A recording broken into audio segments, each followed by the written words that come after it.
To prime the system, you want the number 1 valve and number 2 valve to be horizontal, facing away from each other.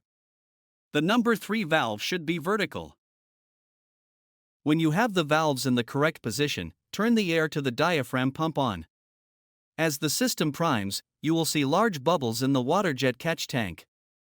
Once the system is primed, the large bubbles will go away and the diaphragm pump will change cadence. To switch to the electric pump, turn the air to the diaphragm pump off, turn the shift cycle and electric pump on. And then the number 3 valve gets turned horizontal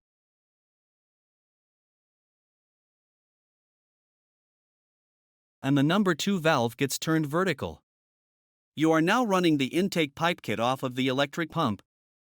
When you are running the Garnet removal system off the electric pump, it is important that the vacuum pump gauge on the box is reading -10 inches. To achieve this, adjust the outbound pressure with the ball valve on top of the electric pump. Simply close it down till the vacuum equalizes to -10 inches.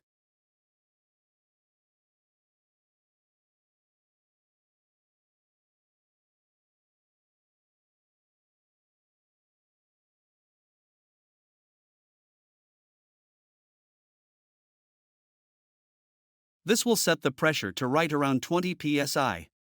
At this point, the system is running properly and removing Garnet.